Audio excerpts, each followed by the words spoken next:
the unofficial day 15, ladies and gentlemen, of our 1000 Dawns, because I felt like talking about Valentine's Day a lot yesterday kind of was a little bit of the unofficial 15th, but we'll make this day 15 and we'll just pretend you guys didn't see anything.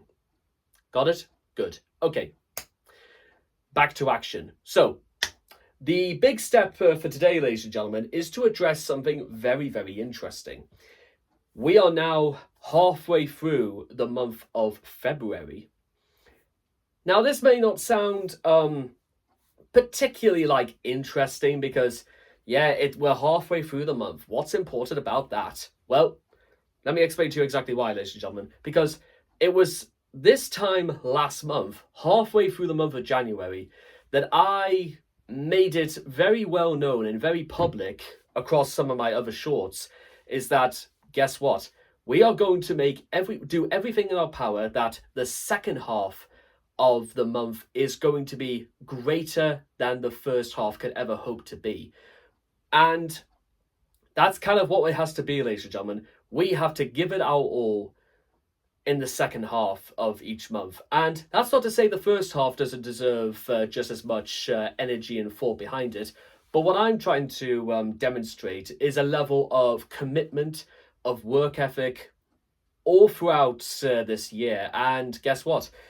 I think there is something to say about putting even more effort into the second half, because that's sort of where we're on the back foot. It means that the month is starting to come to an end, because nobody says the month is coming to an end when we're only like the 5th or the 6th into the month. It's always when we get to the 14, 15 boundaries, that's when people immediately say, guess what?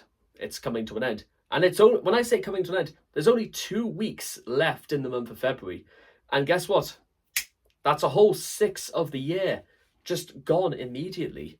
And the way this all comes into effect is just by what exactly have we done and what is the result of what we have done. Because there's no real point in continuing this series, Adrian, with these bold proclamations of we are going to be the absolute greatest of all time and do absolutely nothing to demonstrate why our claims of being the greatest should be taken seriously. So therefore, we have to commit ourselves to our work, and it's not just about committing myself to my work whilst I'm actually at my day job, is what I'm emphasizing as well. It's about everything that I do outside of work as well, that I technically consider work, because it makes about as much sense as everything else, which includes, interesting enough, revising things that I get taught of when I'm at work anyway. It's about just trying to make myself better, and whether it's actually learning how to code, whether it's learning about how to, guess what, ladies and gentlemen, because I finally started going through these about the middle of last month as well. But you know what? We're starting these again anyway, because things like actually learning how to run a business, and even learning a fair bit about how economics work and what exactly is the viable time to start. Well, guess what? Starting right now is an incredible. It makes about as much sense as everything else. I mean, stakeholders, for example, ladies and gentlemen. Let me just try give you a little bit of an extract. Different stakeholders' objectives can conflict with each other. As you saw on the previous page, stakeholders all have their own objectives. It's usual for the objectives of different stakeholders to conflict with each other. In particular, the objectives of shareholders can conflict of other stakeholders. For example, shareholders might be happy if a firm cut costs in order to increase its profit, but if it reduces the quality of the products, customers won't be happy and could stop buying the firm's products. If the firm reduces its costs by paying employees less, refusing to give pay rises and promotions, or reducing training, staff may become demoralized and demotivated and may be more likely to leave the firm. Suppliers might also be unhappy if the firm changes to a cheaper source of raw materials. Businesses can have different approaches to the way stakeholders influence their decision making. Some may focus particularly on shareholders, whereas others may consider all of their stakeholders, irregardless of what shareholders specifically want, and specifically about shareholders, let's say, sphere of influence over the primary shareholder, over what stakes or what experience or the equity share between shareholders and the stakeholders, and who exactly is going to be making the decisions to, let's say, change a product, whether it to cost less or to increase its stock, or rather what exactly is to be done with inside the firm. Do we really need 25 members of staff? Can't we just do all this with 20? And it's the only way to make sure we can actually keep everything competitive with the rise of raw materials to make our products. I know this song and dance actually really, really well, because guess what?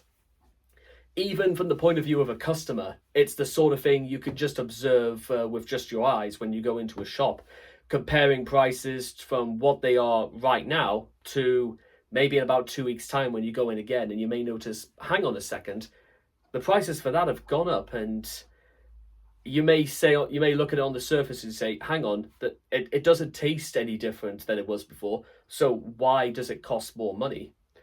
It doesn't see it again. Nothing about when you compare what's on the back, the ingredients, nothing seems different. So why is it more expensive?